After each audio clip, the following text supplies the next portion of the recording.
love potions, pelvic thrusting, and more sound effects than you can shake a stick at. On this episode of WatchBots!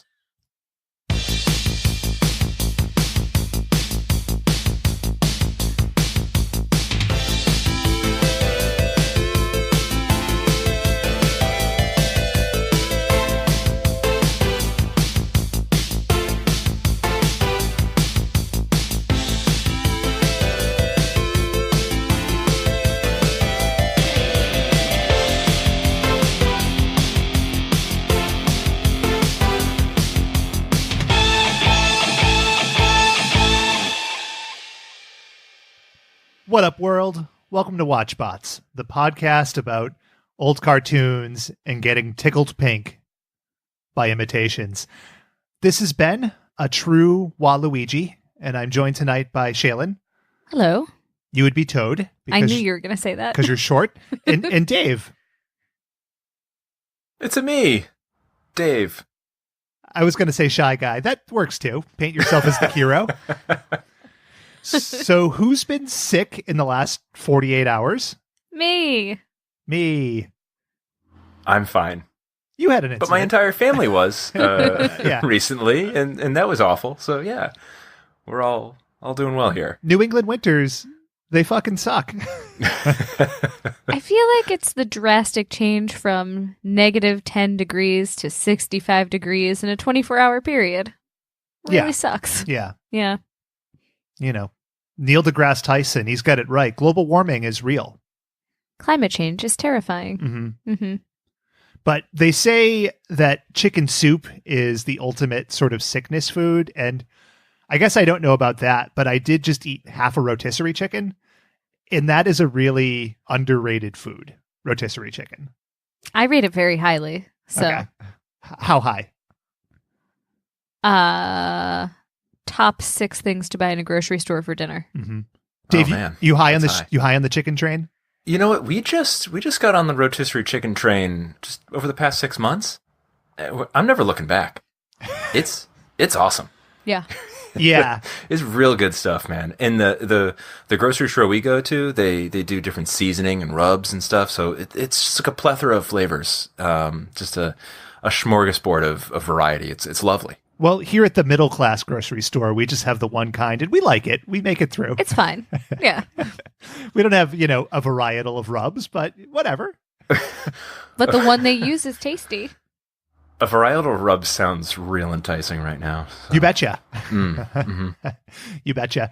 My dad has a tendency to buy kitchen appliances.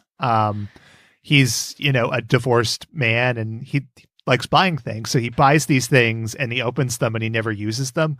So when he moved out of his apartment, he brought us over and it was like shopping at the mall. Like he just had a folding table full of these appliances. So anyway, Shaylin and I... Can I ask a question? Yeah. Like you started telling your story about your father and you had to mention that he was divorced. Like, what does that have to do with him buying kitchen appliances? Because he's a single man without someone else using the same bank account, asking him why on earth he keeps buying things and then giving them away.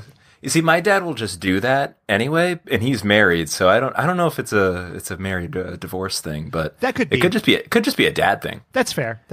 Yeah. I mean, I'm not a swinging bachelor these days, so I'm not the right person to ask about this. But yeah. So what was I talking about? Oh, the rotisserie. So he gave us this rotisserie, and like it's this enormous thing. Like it's just this big cylindrical thing, and it looks like the rotisserie in the store. So Shaylin and I went to the Market Basket, a local grocery store. I shouldn't get this local. We bought a chicken. We bought a rub. We did it up, and it was really good. And then we had that thought, like, for all those hours of work, we could have just bought a chicken for $5 and gotten to the same place. It was more expensive to buy a raw chicken and spend hours cooking it than it costs to just buy a pre-cooked, still hot from the store chicken. That was a letdown. I mean, the food tasted great. Yeah. That was not a letdown, but the realization that the convenience is also like... How long did it take to do it all, from... raw chicken to dinner, putting it on your plate. From soup to nuts? I don't know, 3 hours? Easily. That's so much time. Yeah, but I mean, you set it and forget it. So it's not like you're based in this motherfucker. Are you using a Ronco? It might have been a Ronco. It might be a Ronco. Yeah. Oh my god. We still have it. If we ever feel compelled to roast another whole chicken in a rotisserie on our countertop. It's a Ronco or bust for my family. We'll find out. We're a Ronco family. I'll put it on next week's Prime episode. Now, please do. This wasn't even going to be a rotisserie chicken story so much as my side dish. So I bought the chicken at the store, and then they had these things called protein chips. And you all will be familiar with protein bars, protein cookies, so on and so forth. These were like fake potato chips, barbecue flavored, no less. What were they made of? Yeah. The first ingredient was milk protein. Oh. So it's like not quite cheese? Is that the situation? Sure. Well, okay. Oh, that's even grosser. Like it's not quite cheese. Eat it. So it's not a chip. Okay. Well, let me tell you what they were like. It's not quite cheese. It's not quite a chip. Your quick judgments here. You know Pop Chips. Yeah. And you know Baked Lay's. Yeah. Yes. Like smash those together, and that's sort of the consistency. Okay. So like a crispier rice cake, or sort of, yeah. Like they were barbecue flavored. They weren't terrible, but I had this thought, like how much I enjoy like fake food. So I'll have Soylent from time to time. I enjoyed these protein chips, and like I think I'm just preparing myself for just the apocalypse at this point when nothing will survive. But it's good that you're protein. At least developing a taste for these things in advance. Yeah. or just becoming aware of yourself and your affinity for fake food. Yeah. I have a question, and this gets back to Soylent. I was actually thinking about this earlier this week for whatever reason. I wanted to check in on you. How's this Soylent going? Are you getting straight shredded? No. But that's not how it works. I mean, you have to put in the effort to see the results, but I have been trying to have Soylent for breakfast fairly consistently. And in that way, it's not bad. You know, you get a quick meal out the door, you're driving in the car, on the way to work, you gulp down a Soylent, you're good to go. Like, they're 12-ounce bottles, more or less, but they're 400 calories. Jesus. So it's not action-packed. Yeah, it's not like carb heavy or anything. It's protein. It's supposedly healthy fats. Like, I don't see that I would be able to subsist on that and another one for lunch and like grilled chicken for dinner, but it's okay. All right. Okay. Yeah. All right. That was a good intro. But here's a segue. Germs are in the air, but you know what else is in the air? Amore, also known as love. And this is coming out a couple of days before Valentine's Day.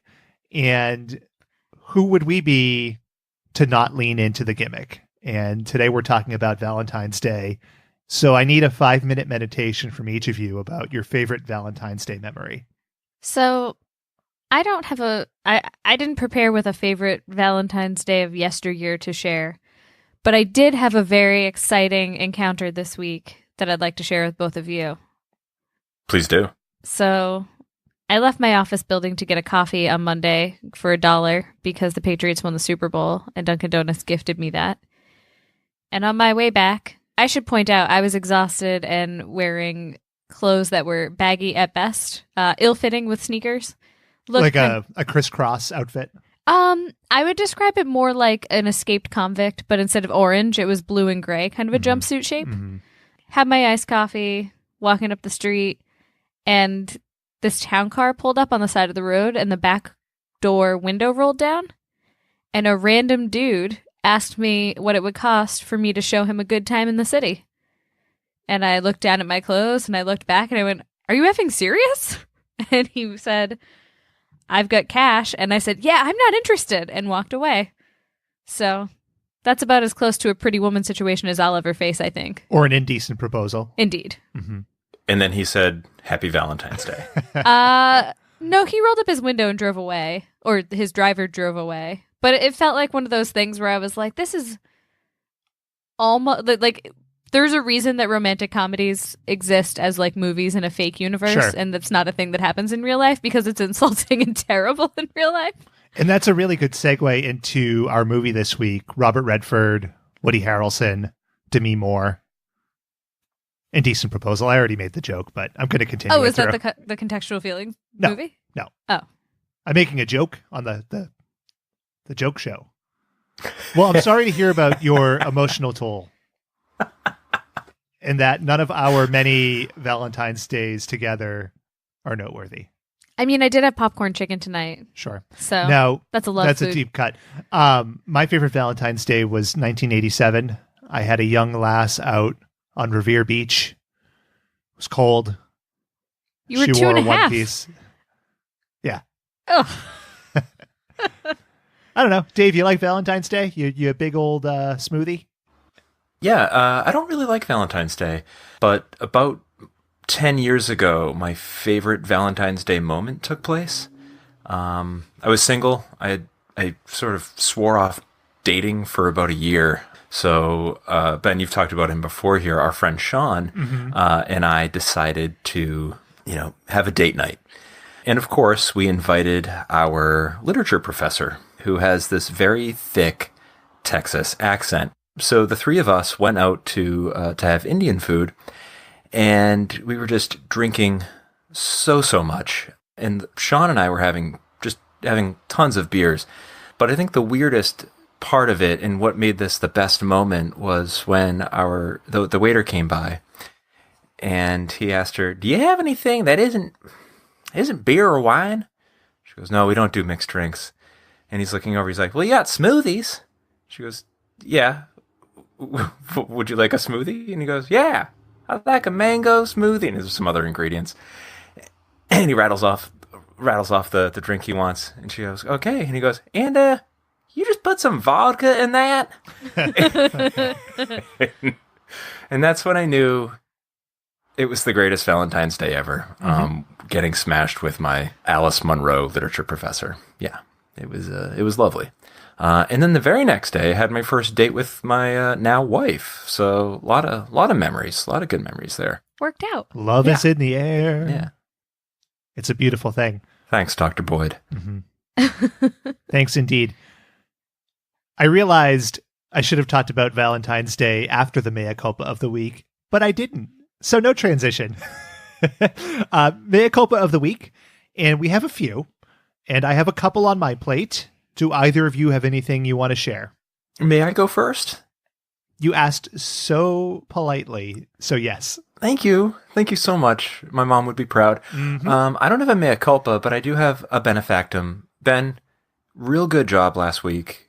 You often screw up names. You were on such a hot streak of not screwing them up. You screwed up royally last week, but I don't blame you. I blame the episode. There were so many Transformers and so many factions. Like no one could keep that straight. Well, neither of you could. No one could keep that straight. So great job, great effort, a benefactum. Well, maybe I'll take away my vicious takedown of you that was forthcoming. Oh, you fuck. But I do have a few. Shaylin, do you have any? Or I do not. Okay. You were sick. I'll forgive you. Thank you. Yes. So number one, I completely blew the ending of the show. I did the Skylinks quote, which is "Suffer my rage, monster," and I just said "Suffer my wrath," which, in my defense, there was a lot going on. It made sense. It was it's a punch up. It's a punch up. You made it your own, and that's right. Okay. And this is one for you, Dave. And then there's a questionable one, but we'll go with the definite. Before Shaylin started the game, you said that you and I would both help Shaylin come up with a name at the end. You were so self-assured about it. And when push came to shove, you swung and you missed in the clutch. You left it all up to me. Do you know how many times I've listened to the episode between the rough cut and the downloads? 4, and every time I hear that part, I just cringe. And it's like rewatching. It's like when a baseball player watches film of their striking out. Like it's just big ol' whiff. Yeah, it's hard to hear. So I'm glad you're appropriately ashamed. Sheer embarrassment. Yeah. Just cheeks are red. Yeah. So we're in good shape. Now back to love and Valentine's Day, and we are watching the loviest cartoon of all, the Super Mario Brothers Super Show. Now, to get a little bit behind the scenes for the listener, because that's what you like, is the juicy gossip. I was Googling Valentine's Day cartoons, and, there's a few, there's not much. And originally, we were going to watch DuckTales. There's a DuckTales Valentine, and I didn't watch it, but I was looking around, and I said, oh, here's a Mario show about love. And I seem to remember this show being very, very good. And I just want to apologize to you both and to our devoted listeners for putting you through this one. Thank you. This was rough. Apology accepted. This was rough. Now, worth the watch, but still. Yeah.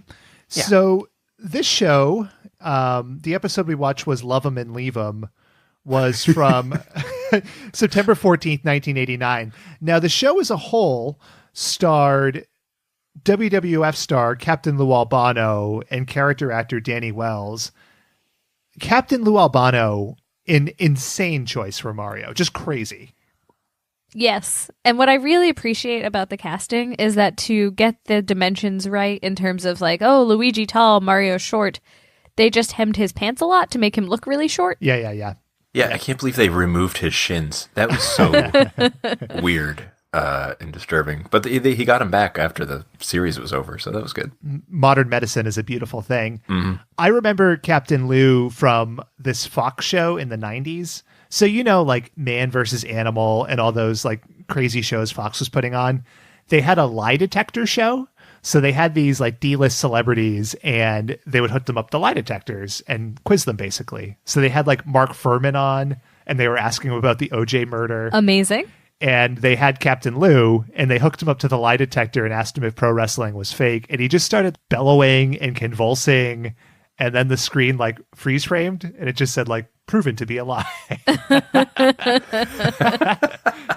Awesome. I always enjoyed that. I'm sure I could find that show on YouTube, but that was a fun one. Anyway, so this show hit right in the middle of the Nintendo craze. Everything was Nintendo.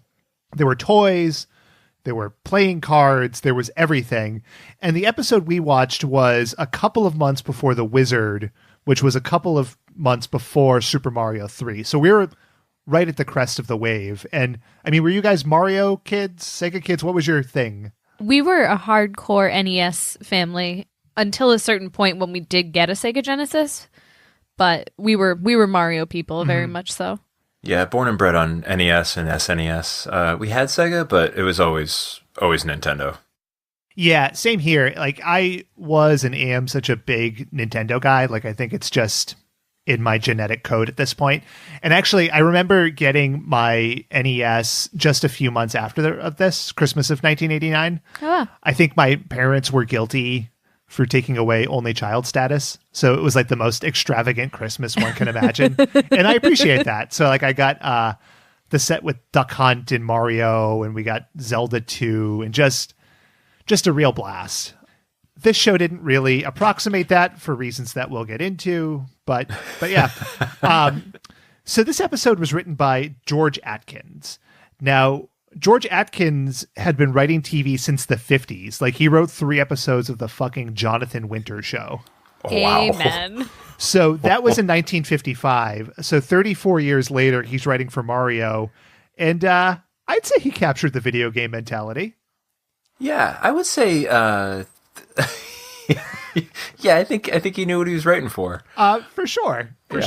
Yeah. And now, not to get too much into it, but this makes a lot of sense. I was just going to say that giving that context really makes this episode click. You hit the key word. Context.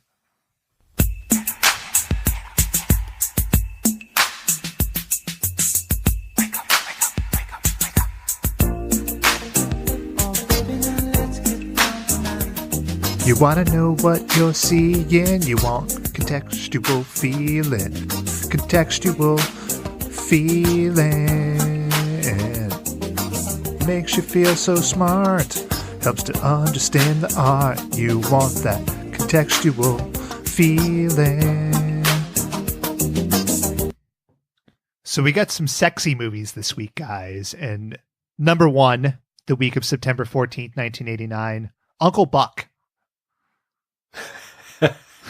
I'm not joking. I love Uncle Buck. Yeah. This is just a straight up good movie. Yeah. Yeah. Uncle Buck is awesome. I think I've rewatched it like within the past year, and it's amazing. Yeah, it's good. It's good. Holds up.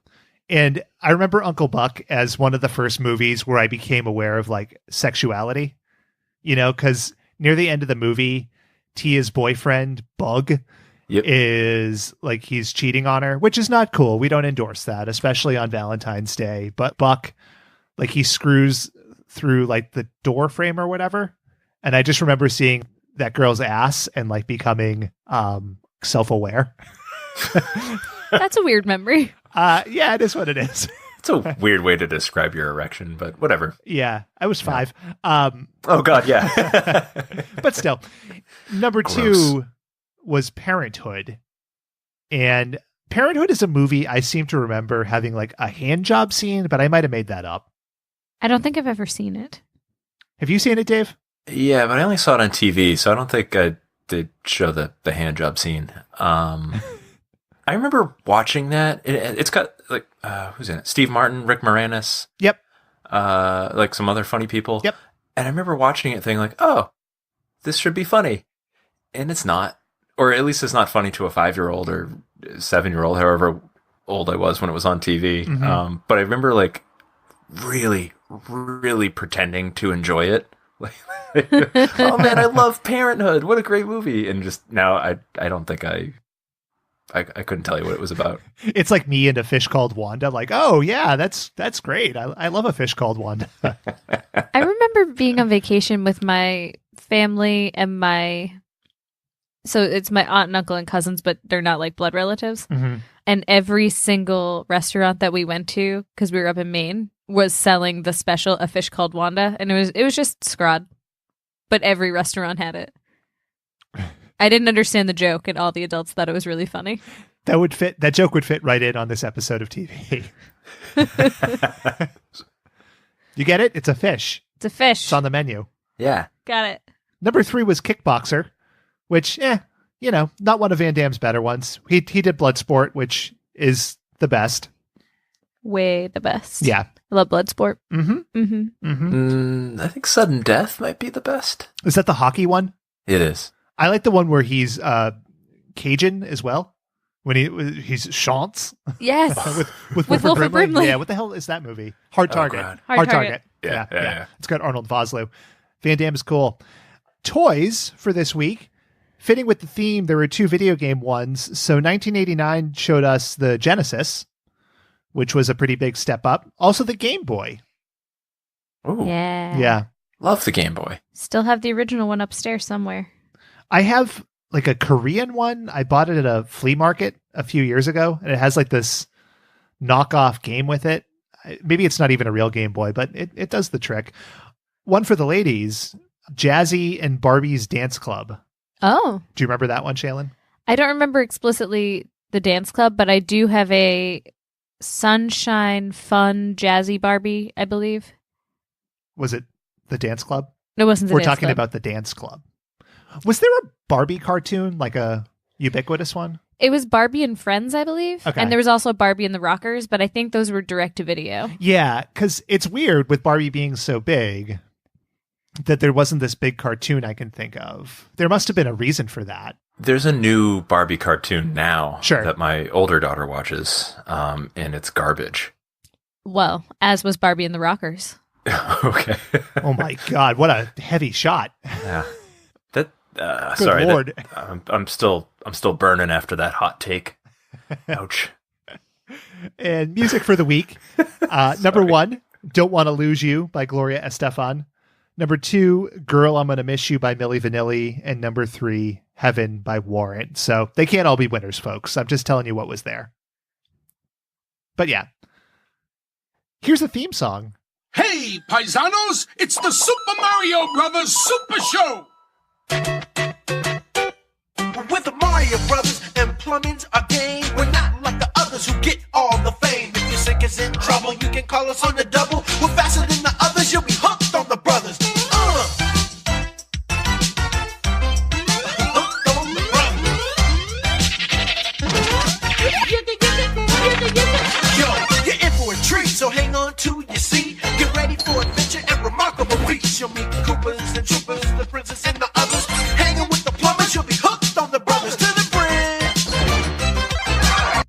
All right, I'm going to cut that because we have 2 more theme songs for this show.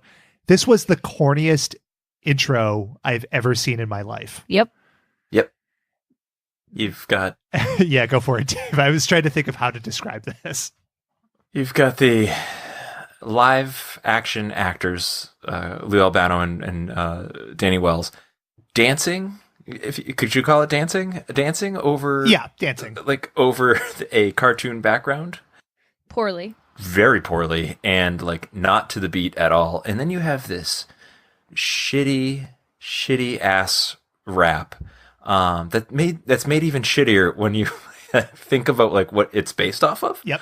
Like the Mario video game, like, oh, the first thing you think of is hip hop, right? Like they really captured the essence and je ne sais quoi of Mario. So bad. Yeah, it's like they had just discovered green screen and they thought, oh shit, we've got it. We're going to overlay them. They're not coming out of pipes. Like the camera cuts and they're just on top of the pipe all of a sudden. Like, it's so shocking. All it was missing was Captain Lou just like kind of squatting and then the green screen would move up instead of him moving down. Like, yeah, just like shockingly horrible. Yep. Yeah. But you know what? It went uphill from there. To frame these shows for you, they had the cartoon, which was kind of in the middle, and it was framed by these non-connected live segments. So the live segments also had a title. And for this week, it is, Will the Real Elvis Please Shut Up? Clever. Yeah. Yeah. Clever. So it opens up with Mario dressed up as Elvis, and I only know that by the episode title because nothing he does like remotely looks like Elvis. Yeah, the hair doesn't make sense. The glasses don't make... None of it makes sense. But you know what? The impression's pretty good.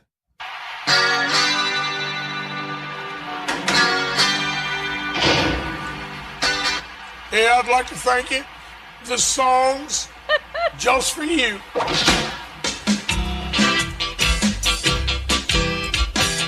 Club's caught in a trap with a snake in his yap because I forgot to use Drano.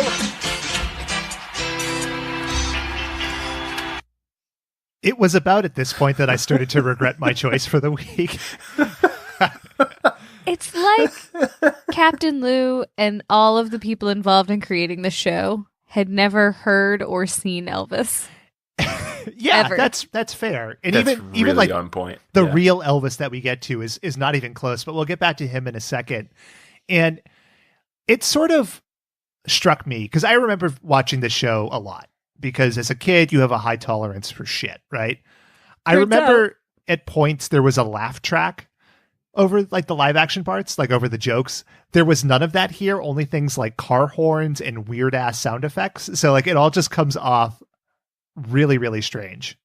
Yeah, they were hoping that like the Foley artist who is trying to do Punch Up could do a lot more than is humanly possible. Yeah. So I grabbed a clip of the dialogue.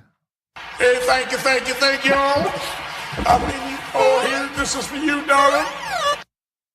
It's just like the whole show is overlaid with Mario shooting fireballs while he's walking around. It's so distracting. I did not like it. And then like piping and crowd noise, but it just sounds like it's so poorly done. It just sounds like a white noise machine. Yeah. So what he and Luigi are doing is they're preparing for the Elvis impersonator contest down at the local plumbers union. Now, Shaylin, you are pro-labor. That's correct. Is this a common practice in the Teamsters? I can't speak for the Teamsters because that's not the union I'm in, but what about the stevedores? Nope. As far as I know, it is not a common practice to have Elvis contests, but I am new to this. So in the 80s, maybe this was like a thing. Yeah, could be. And Luigi shows up, and you know what? His Elvis, passable. Since my pipers left me, I found a new shore to dwell. A septic tank in Brooklyn town. A promise hotel, you made me so lonely, baby. Huh? Just, what do you think? Just awful. Ben, how's my Elvis? And then they are hanging around, kind of dressed like Elvis. And wouldn't you know it, Elvis shows up. Now, I looked at it. I thought it was Dave Thomas. I did too. Okay. Because it facially kind of looked like him. And I thought, like, I didn't know Danny Wells, but I was like, maybe he's from, like, SCTV, and this is like a spin-off of that. Like, a bunch of the writers are from that. But no, not Dave Thomas. That would be an amazing connection. and that would require the jokes being funny. Yeah. But I was wrong. It's not Dave Thomas. It's Fred Travellina. Oh. Yeah, I don't know. Even better. Yeah. Yeah, I obviously looked this guy up. Yeah. Stand-up comic. He had a recurring role in one TV show. Okay. Which was? The William Dalton show? Or no, it was the Lucky Luke show, and he played William Dalton. Okay. But he was in one episode of about 700 TV shows. Mm-hmm. Probably because he got cast, and then he played a role, and they realized he was terrible. They thought they were casting Dave Thomas. Could be. And we could talk about this in context in 1 second, but let's hear the real Elvis. I don't think Aunt Margaret's going to go far. I mean, you look like Michael Jackson on a yeast diet, but don't be cruel. We're going to do it my way. Good to see you. It's not any better. Nope. I would actually argue that Danny Wells is much better. Yeah. Yeah. Yeah, Luigi's is a much better Elvis. So I think that he's supposed to be the real Elvis. And like, I immediately I'm stammering because I can't logically walk through this. So Mario and Luigi are practicing for the contest, and then Elvis, for no apparent reason, just shows up at their basement apartment / plumbing store. Correct. That's right, Mama. Mm-hmm. It's weird. Yep. And it's inconsequential. Yep. How about another theme song? Yo, it's the Mario Brothers, and plumbing's the game. Found the secret water tower while working on the drain. Lend the princess a hand in the mushroom land. Join the action with the plumbers, you'll be hooked on the brothers. Now, Evil Koopa and his troopers are up to misbehaving. They kidnap the princess mushroom land, saving, abusing and confusing. Everybody discovers they can't help but be hooked on the brothers.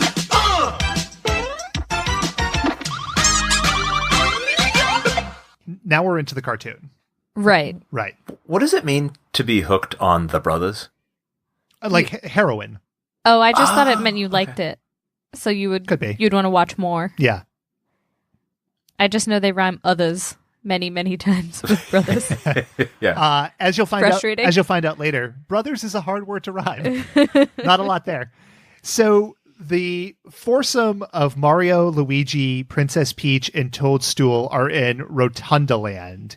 And when we watched it, that struck me as odd because Rotunda Land, that I've never heard of that in Mario, or about 90% of what is in this episode, it's in Mario. Right. Now that we know about the writer, it makes more sense, but Mario kind of explains what they're doing there. We were searching for a way to save Princess Toadstool's kingdom. They were just wandering around. Nothing's happening. With a hot pepper detector. Yeah, we'll get there in a minute. Oh, okay. Yeah. Save it from what? Not King Koopa, who does not appear in this. Right. Yeah. If Mario, Luigi, Peach, and Toadstool weren't in this episode, like this isn't a Mario episode. Like there's other things about Mario that should be in here. Like I don't know, like mushrooms and flowers that give them firepower. Yeah. Plumbing. Any plumbing. Any bricks. Sort of worlds that are in the game. Yeah.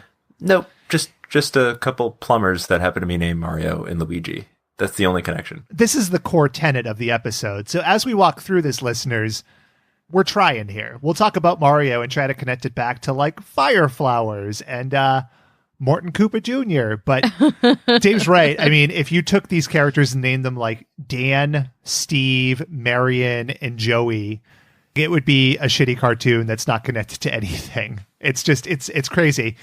So we meet the queen. Steve. The queen of the land, Queen Rotunda, and she is a brick shithouse. The whole episode is based around her guards calling her like your enormousness and your rotundness. It's just not a very pleasant portrayal of a woman. And on top of that, she has a witch named Hildy who's making her a passion potion. And Shaylin, you're a female. You may know what a passion potion is. I didn't, but we have Hildy to explain it.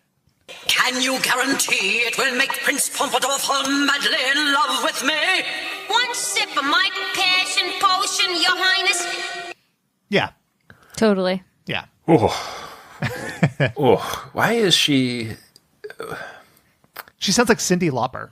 She sounds like the Gilda Radner character, Roseanne. Yep. Rosanna Dana. Yep. Why is she from the Bronx?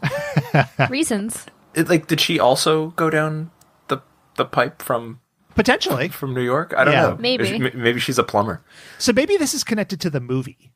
Did you guys see the Mario Brothers movie? I'm aware of it, and I've definitely seen it, but not recently. I would like to watch it again. It, like this, has so little to do with the actual Mario Brothers. Like, the worlds are colliding, and what is it? It's like the Mushroom King is literally a fungus. So like they just say trust the fungus over and over. And I remember King Koopa being alarming. Dennis Hopper as like a lizard man. It is so fucking crazy. I think I saw that in the movie theaters. Yep.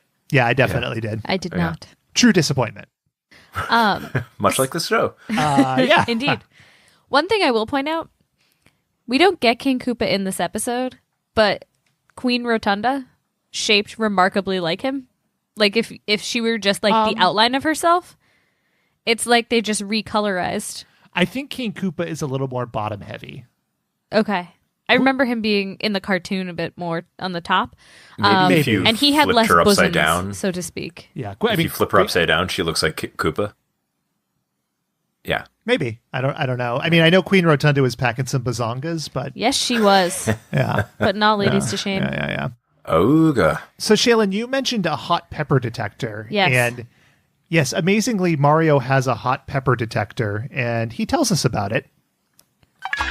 It's my red hot pepper detector, and it's going off scale. So this struck me as a little weird because I've never heard of Mario liking hot peppers. And I Googled Mario hot peppers, and the first thing that came up was people playing Mario while eating hot peppers. And peppers are Yoshi's least favorite food, but Yoshi did not exist. So this was just Convenient for the plot. Yeah. and not even convenient for the plot, really. Like, it didn't really go anywhere. Like, couldn't they have done what's he throw in Mario 2? Turnips? Yeah. Or something? Yep. Yeah, like, couldn't they have done that? Maybe. Connected? I don't know. That would have made it a little more, or a little better, and like in connecting it to the game. Instead of like hot peppers, I watched this. My God, I hate you so much, Ben. I watched this 3 times. And every time I was like, hot peppers, why does he have that? And why does he need a detector for it? Exactly my question. Why? Yeah. Why do we need anything in this world? You I know? mean- just live simple, man. Yeah. So anyway, the hot peppers. So they go to the hot pepper garden to steal the hot peppers for reasons unimportant. And they To save the princess's kingdom. Yeah, we'll go with that. And they get caught by Queen Rotunda's guards. And to get out of this, Mario throws a pepper at an ostrich, which seems an effective strategy to me. Totally. I would like to throw pepper at an ostrich. But then they go into a grass maze, and it turns into The Shining a little bit. Because they're in a grass maze. Okay. A hedge maze? What the fuck is a grass maze? I don't know. That's why I was looking at you like that. It's a hedge maze. Yeah. Because there's even less than no originality somehow. And also the Queen Rotunda is the Queen of Hearts. Yeah. Oh, yeah. Oh, is that the connection? To what? I mean, it's not like a connection, but she's definitely that character. She's the animated Disney, like Walt Disney Queen of Hearts. She looks exactly the same. Anyway, you're right. And you know what else you're right about? How fucking saucy the hedge maze is. Let's take a listen.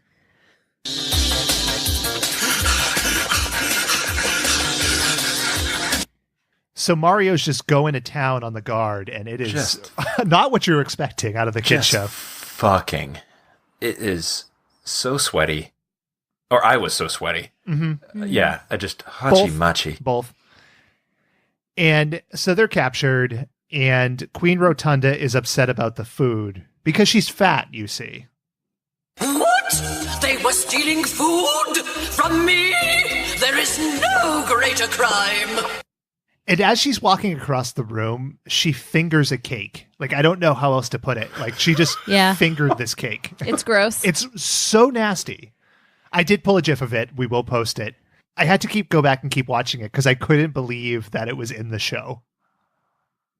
I watched it 3 times, and I hate you so much, Ben. I missed that. But maybe I was just cleaning up after that hedge maid scene. Yeah, could be. Yeah. But yeah, Queen Rotunda, instead of sending them to the dungeons, sentences them to decapitation, which is meaningful, I guess. And connects back to Shaylin's theory about the Queen of Hearts. Yeah. To be fair to, she's a bachelorette, and I assume at a point when you're that hard up, like, you get mad about it, you can't cope. And to get out of this, Mario takes out an invincibility star, puts it on, and they escape. Nope. No, I'm just kidding. Nope. He suggests making hot pepper pistachio ice cream. Wait! Because inside this head is the answer to your problem! Get to the point, Jelly Belly. Hot pepper pistachio ice cream! Hot pepper pistachio ice cream? I never heard of it. It's the perfect new dessert! Just what you're looking for! My personal favorite! I command you to make some at once! Fuck. Because Mario is not only a plumber, but also an accomplished dessert chef. See, I'm going to argue that point because they show the ice cream and it looks halfway curdled and also like popcorn. It just looks like mashed potatoes. Yeah. Yeah. Yeah. Also, where did they record this? Under an overpass? It is so echoey and like background noise. Oh, it's awful. It's a cavernous thing. And Dave, you mentioned background noise, and I'm going to play a clip in a minute, and I've titled it Just an Audio Mess. And I'm going to play it, and then we can talk about what happens.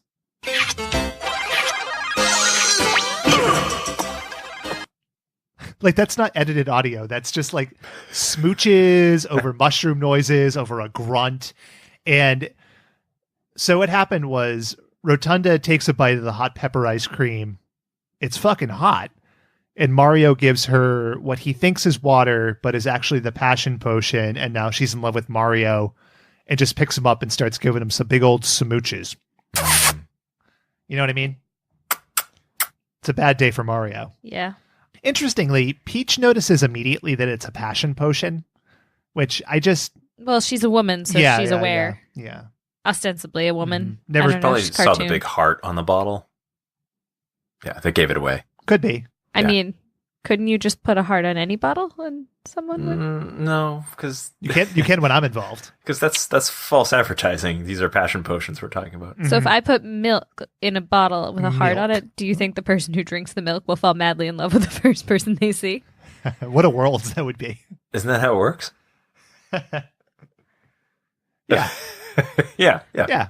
Totally. But Rotunda is very tall, or the other characters are very short. I'm not sure which is the case. I would love to hear a theory here. I mean, my theory stands. She's a combination of the Queen of Hearts and King Koopa. Does that make her bigger by comparison then? Well, in the video games, Koopa was much bigger than Mario. Sure. This is my only theory I have to offer. So she's big.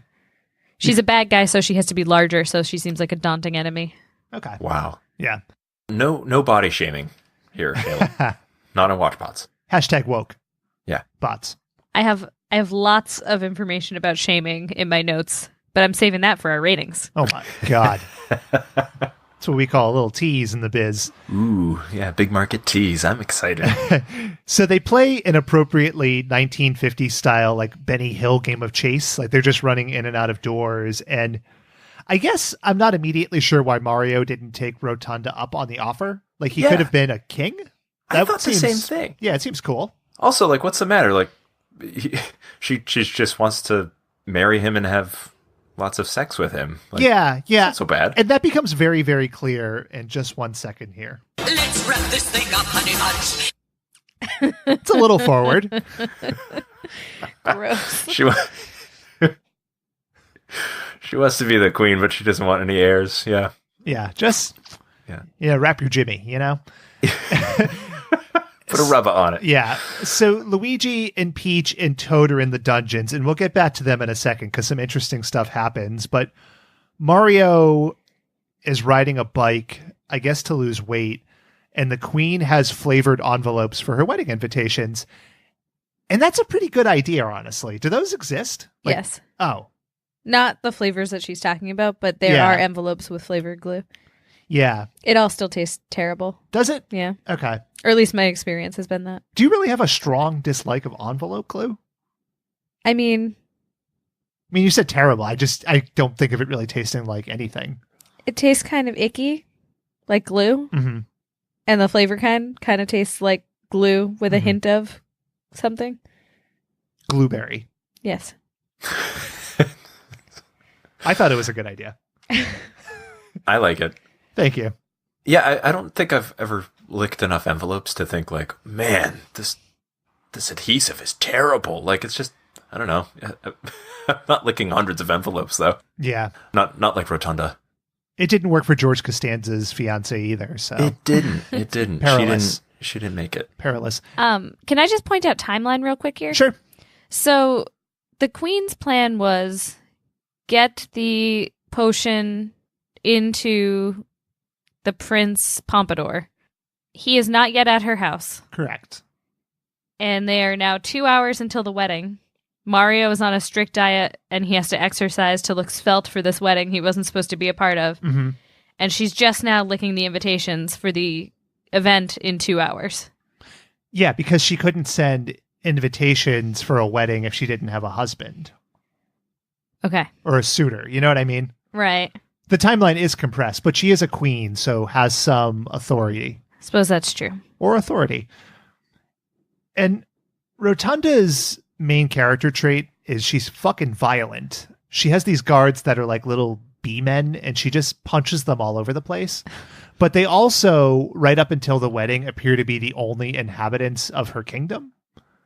So, like, we're not at the wedding scene yet, but like, I was wondering who all those people were, since her castle and her grounds appear to be populated by nobody. Mm. You said her trait was violence, that her primary trait. I disagree. I think and I think the writing shows that her primary trait was just eating lots of food and talking about it. Because every other line of hers is a pun or just a mention of food. Mm-hmm. Yeah, it's because she's fat. Right. Yeah. And this is where that 1950s, the writer from the 1950s comes in. I don't know why I say it like that. It's like he time traveled. But it was just like a bunch of Don Rickle jokes. Like, it's so bad. Yeah. Don't shame Rickles like that. I wonder what Mario would have been like in the hands of Don Rickles. Something to ponder for next week. Yeah. We can ruminate on that. But write to us in at our mailbag.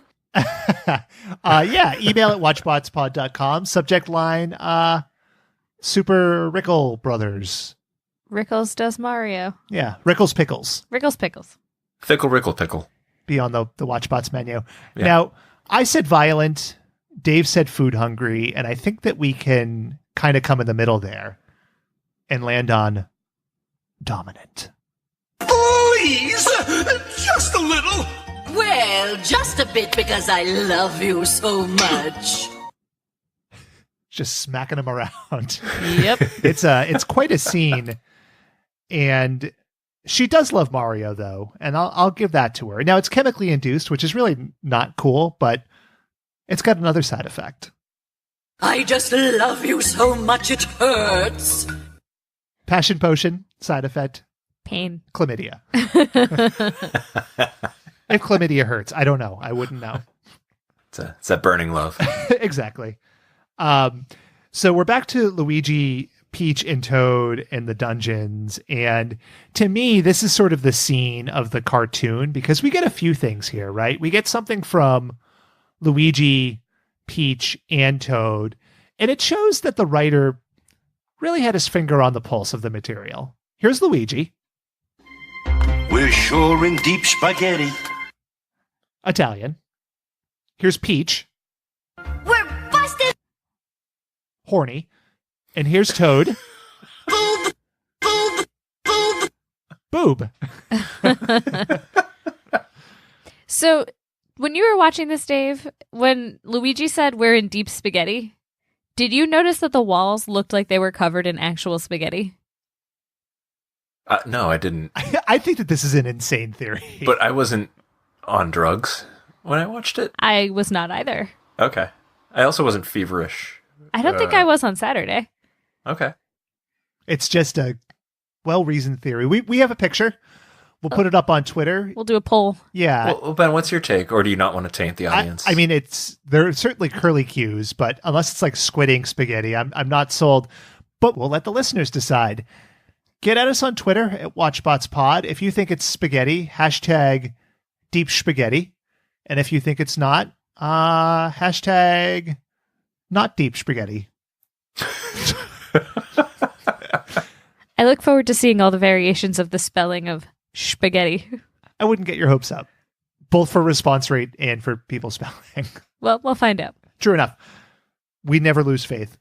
So they escape, and Peach realizes they need to make the potion again, which is fine for getting Mario out of the situation. But again, they're chemically ruining a queen, which is not cool. Right. Yeah. Also, where did they find the ingredients? An excellent question, Shaylin, because they have Hildy's book, and Hildy's book has the recipe. Add 1 sprig mistletoe, 1 ripe artichoke heart, and 1 Fat Boys record.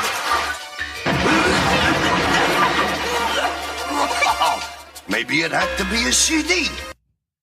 You satisfied?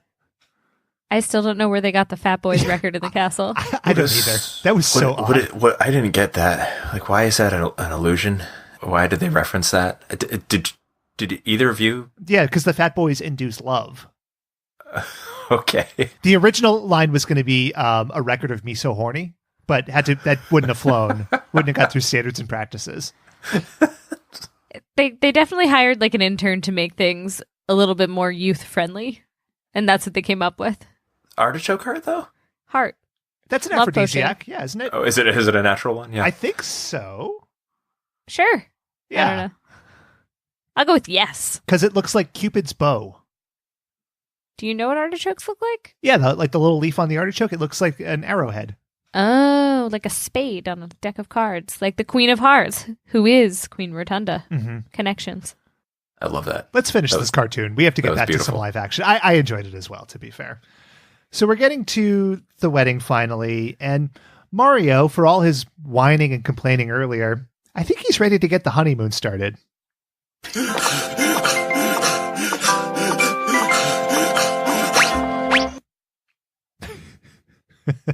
Maybe I did enjoy this show.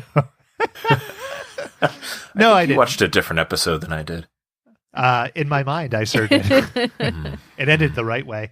So Luigi is up above on like the castle turret, and he pours the love potion, and it falls perfectly into 2 champagne flutes. So it was really like the first instance that I know of flair bartending. You know what I mean? And it's a cocktail reference. Yeah. Yeah. And wouldn't you know that the glasses, one goes to Queen Rotunda, the other goes to Prince Pompadour, who has a voice befitting such a suave name. Rotunda, you're the most beautiful creature in the kingdom. He sounds like Cletus from The Simpsons. He does. The Simpsons, I think had just come on the air. I don't know that Cletus was around. I don't think he was. They just paint every character in the Rotunda Land as just a fucking backwards hick. It's not cool. Not cool. Not cool. And that's essentially the end of the cartoon. Pompadour and Rotunda share a tender moment. Mario and his crew bound off away from Rotunda Land. I don't know. Any cartoon thoughts before we jump into the real main event here? I don't know. Well, you missed the part where the witch, whatever her name is. Hildy. Thank you. She she drank the punch and looked up at Luigi and they were running away from her. Mm-hmm. And getting back to the beginning of the cartoon, they still never found a way to save Peach's kingdom. That is accurate. Avoidance is the way. Oh, is it? Yeah. Keep on running. That's my argument.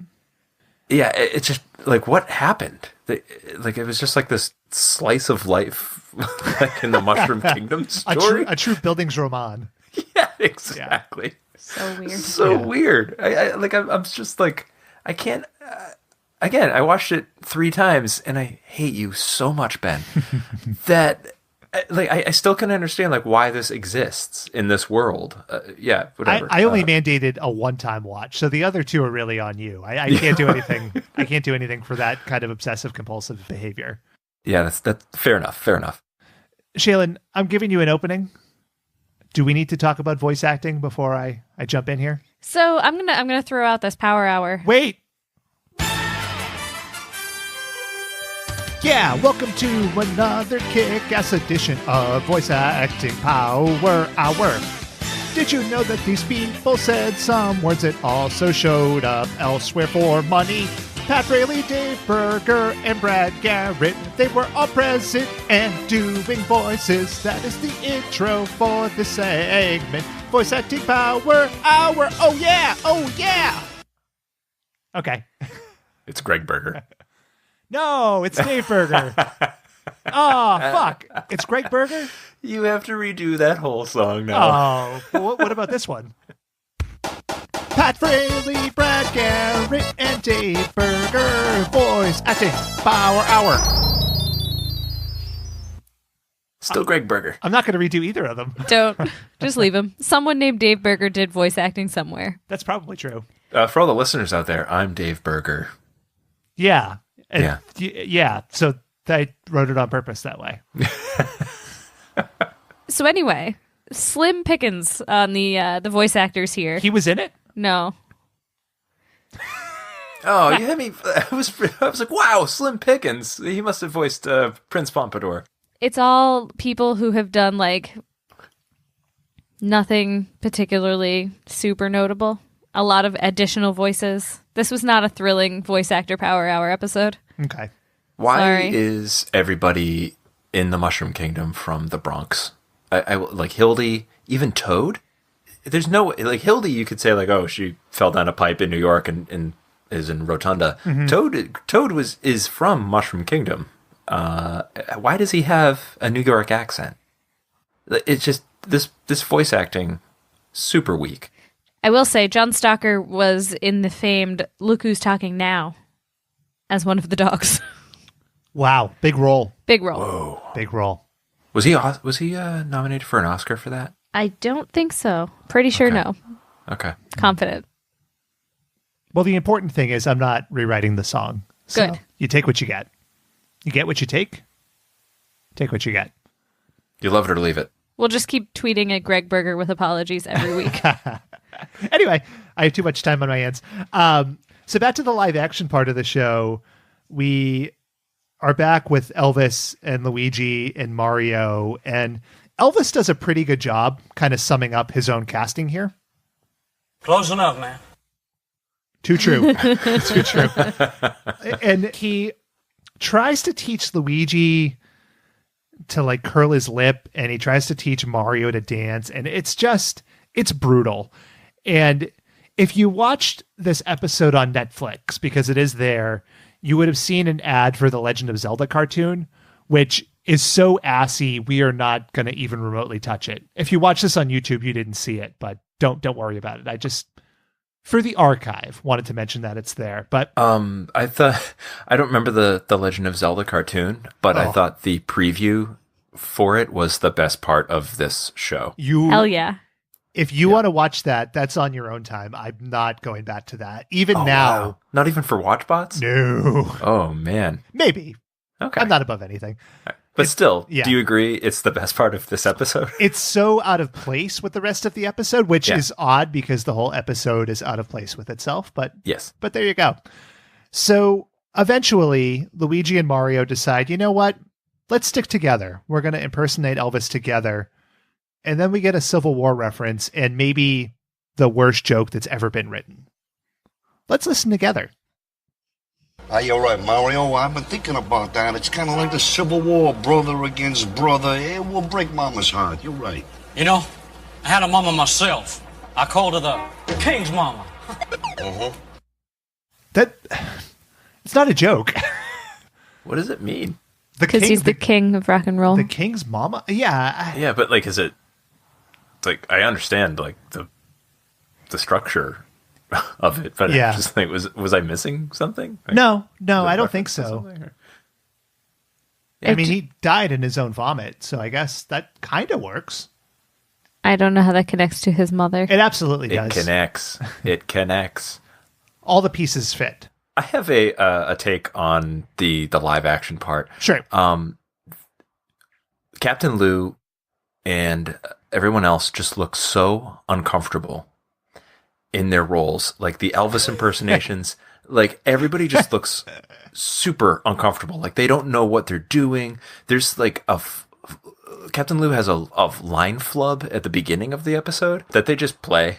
Like, it's like, they're like, fine, fuck it. It's, we can't do any more takes. And I was starting to think, like, the set is really weird. And it looks like they're in someone's basement. And I started to think, like, they were captured by a serial killer and forced to perform. And what you see is the actors under duress and, like, just trying to stay alive. If they mess up or if they give up, don't give it their all, they're dead. I'm on board. I think there's something to that theory because right at the beginning of the episode, when Mario waddles down the stairs and he's dancing and singing, there's like a Dutch angle shot and it's pointed up at Mario such that like the top left corner of the screen, you could see the edge of the sound stage and like the lighting rig. Yes. So I like that in your scenario that perhaps that stage was set up for this purpose or else they would die. Exactly. So I don't have any way to like research. I don't know how I would look this up, but the set for the live action part reminded me of the Gumby set from Saturday Night Live. I would be shocked if they were the same. Well, I'm wondering if it was like cast-offs. Shocked, I tells you. But maybe. Like, oh, well, we have this set. What can we do with this set? And someone came up with, oh, plumbers. Hey, there's like a famous thing right now. People are making money off plumbers doing video games. Could be. That's an idea. Another observation about the live action part. Yeah. Why is it Captain Lou Albano? Fine question. He was sort of a crossover star, so he had been in the Girls Just Want to Have Fun video, so he got some legitimate mainstream publicity, and he was an Italian guy, and there's only a couple of those, and natural fit. I'm going to go with he had an excellent casting agent. Yeah. Like a really good one. Yep. Getting him work. Yeah, that's probably the only explanation because, again, he just looks so uncomfortable. That Drano line in the first. Can you do me a favor, Ben? Can you just play that the worst Elvis you've ever heard clip?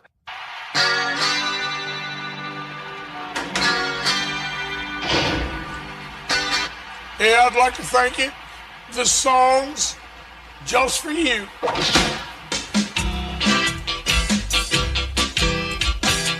Club's caught in a trap with a snake in his yap because I forgot to use Drano.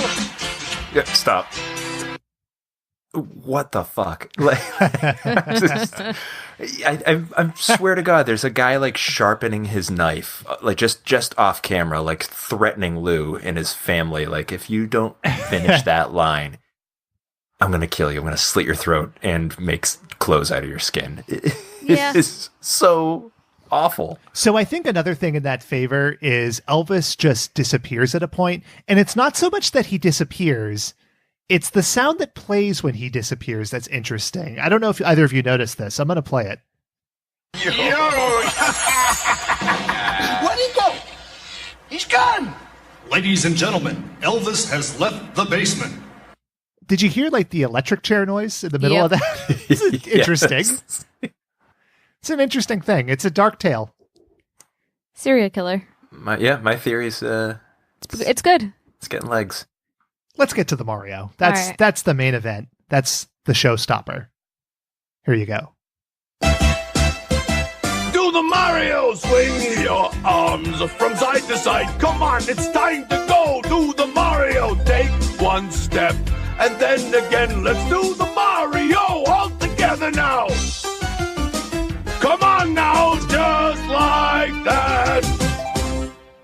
So to describe the Mario, he is doing the Chris Farley thing from SNL, you know, the van down by the river. Like that's the arm motion. That's what the Mario is. But just like the opening credits, it's Lou Albano moving his arms around while he's green screened onto various parts of the screen. It's such a fever dream. I love the Mario. I like listening to it without the visual because it just really demonstrates that it seems like someone's drunk uncle shouting at them at like a bad wedding. Yeah. It does have that feel to it. Now, the end of the show, like the very last second, it kills me every time I see it. And Mario, he does like a flourish, right? He jumps in the air and he does a flourish with his arms. But right before the screen cuts, he stumbles. Did you see this, Dave? I did. Yep. Okay. And to your earlier point, why didn't they just cut like a half second earlier before like he stumbles forward? It's so sloppy looking. Or do a second take. Yeah, even as a kid, I was like, that's a little weird. I don't know. Because he's a plumber, not a dancer. Something. And the serial killer is a serial killer and not a film editor. Yes. Yeah. Yes. Yeah. Interesting stuff. So that's the Super Mario Brothers Super Show. And let's rate this motherfucker. Would you show it to a child, Shaylin? I would not, and I have a bullet point list. How long is it? 3. Okay. The fat shaming situation is uncomfortable and unacceptable. Mm-hmm. There are a lot of questions about consent, which made me really uncomfortable. Yeah. And the character development overall, but specifically Queen Rotunda, is shamefully lazy. So order of importance. Okay. Dave? I would show this to a kid if I hated that kid. All right. Yeah. Before watching it, I would have said yes, because Mario is pretty light fare. You know, I let my son watch me play Mario Odyssey. He likes it. There's not much to it. But after watching this show, I would say probably not. There's a new Mario movie coming out in a few years, and it's by the studio that did like Despicable Me and those movies. So that could be kind of cool. Yeah. But that's years off. And since Hollywood has never done Mario correctly, I'm a little skeptical, but anyway. Yeah, that bar's real low. Yeah, for sure. It could be mediocre and it would still be worlds better than anything else. And let's go with 1 to 5 shitty Elvises. And Dave, why don't you kick us off? 1 shitty Elvis. Do you remember the movie The Happening? Yes, of course. Who couldn't? Yeah. Jeff with his menacing trees. Yeah, the trees. Like everybody kills themselves. I feel like you couldn't hear it, but everybody was just watching this episode, and that's why they killed themselves. That was The Happening. Very good. Shaylin? I would give it no shitty Elvises. I give this episode a 0. I didn't like it. Wow. All right, then. Again, shots fired. Mm-hmm. I'm going to even us out and give it a 3. Mario, right. Luigi, and original shitty Elvis. And that is that. So on to this week's game, and I had the pleasure of mapping one out. And I initially had the idea, because it was Elvis, of playing Elvis music and like feeding you lines of Elvis songs to sing or ad-libbing Elvis songs. And then I realized like how involved that would be and like how potentially horrific it would turn out. So I put that one aside. We can revisit it. And I went with another idea. So I'd like to introduce you both to Super Stario Druthers Do the Show. And you are both high power Hollywood agents. Okay. So we're going to role play a little bit. All right. And this episode doesn't have a huge guest star, but this show in general was rife with them. So the biggest stars of the 80s and early 90s were a part of the Super Show. And I'm going to give you some actor names, and you're going to tell me if you correctly advised them to be on the show or if you incorrectly advised them to stay off the show. Are you with me? I'm ready. Yes. Okay. Now, we can't just do yes and no. Okay. That's a little passé. Okay. So if you advised them to be on the show, you would use the iconic Mario coin noise, which you will now demonstrate. Ba-ding. Okay. Badoo? Badoo? Badoo? Okay. Well, it's interpretation. Ba-ding. Yeah. And I got like dry mouth right there. I couldn't make the noise. Badoo is a stereotypical dry mouth noise. If you advised them poorly and they did not appear on the show, you're going to give me a Koopa noise akin to a Ludwig von Koopa, and I will take those now. Go ahead, Dave. Koopa noise. Jesus. Okay.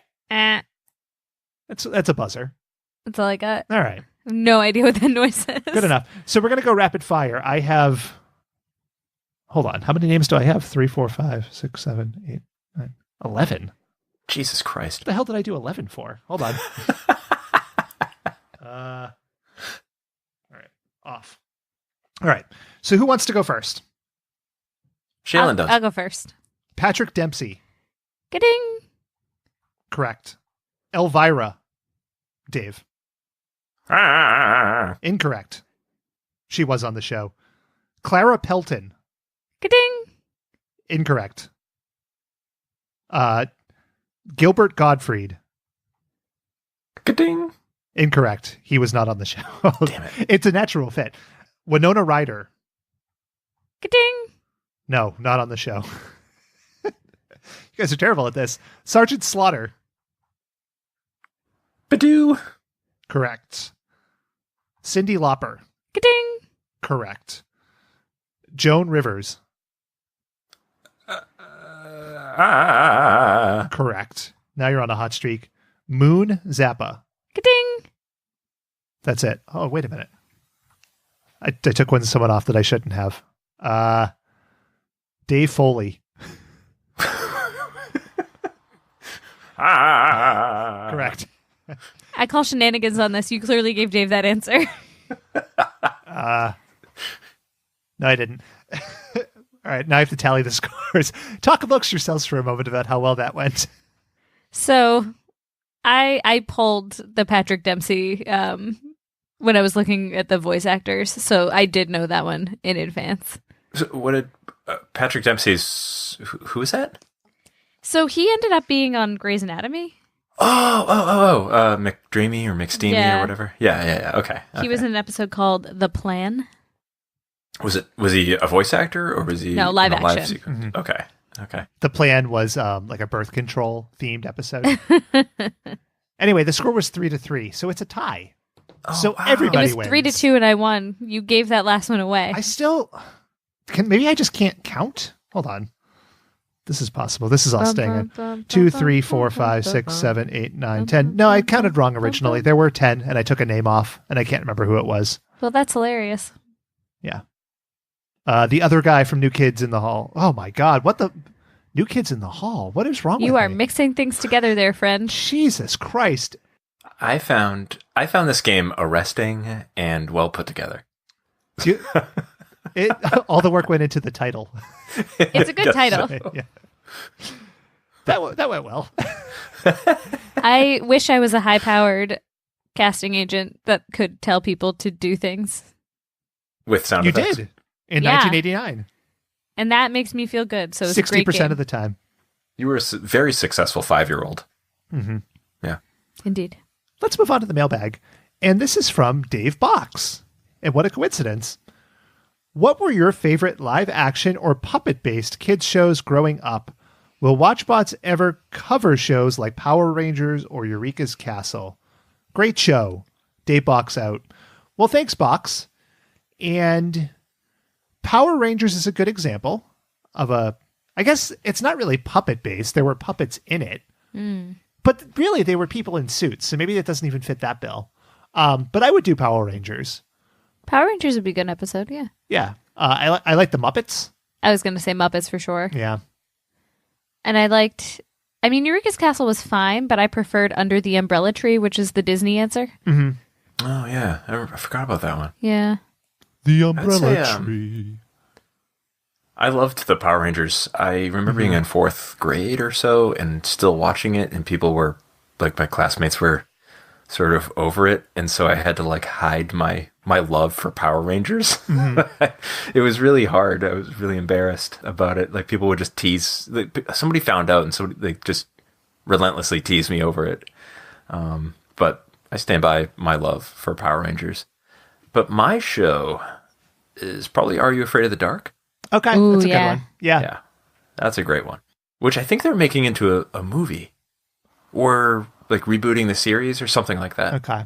Because nothing is original anymore. If it was along the lines of that first Goosebumps movie with Jack Black from a couple of years ago, I would say that's a solid idea.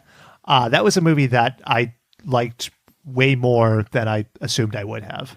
Yeah, I don't think that the advertising for that movie was great because it didn't really tell you what to expect. But watching the actual movie, it was fantastic. So it had like a Jumanji sequel kind of? Yeah. So like it called back to all of the big books because Jack Black was playing R.L. Stine. But like it was one of those things that having read the books fairly obsessively as a kid, it helped. But it just was kind of light and airy, and it was a good role for Jack Black. Yeah. As opposed to King Kong. It's Kong. Truly, 'twas beauty that killed the beast. Oh, man. It took 3 hours to get there. Yeah. Yeah. Weird video game, too. But to answer the broader question of would we do live action or puppet themed, yes, the answer is absolutely. I was sort of thinking about this and ways we can do it. We've talked about a couple of shows, but I think stay tuned. And then I winked. So thanks, Dave Box. Badoo. Badoo, indeed. If you want to get in on the fun, you can email us at email@watchbotspod.com. Email@watchbotspod.com. Jesus Christ. What is my problem? And spread the love. Because it's Valentine's Day. Any last thoughts, guys? I think we all need to go to bed. Nothing on the episode, but just Jesus Christ, get your mind out of that gutter, Ben. Jeez. Okay. Yeah. Shaylin? I think that I expressed my concerns earlier on in our episode with our ratings. Yeah. Don't fat shame people. Mm-hmm. And happy Valentine's Day to each and every one of you out there in internet land. May you all have conversation hearts. I choose you. Happy fucking. You can follow us on Twitter, Instagram, and Jiffy at WatchBotsPod. Please subscribe, rate, and review on iTunes, Spotify, or your platform of choice. For Dave and Shaylin, this has been. Thanks for listening to another episode of WatchBots. Until next week, trust the fungus and happy fucking. Bye. Yeah.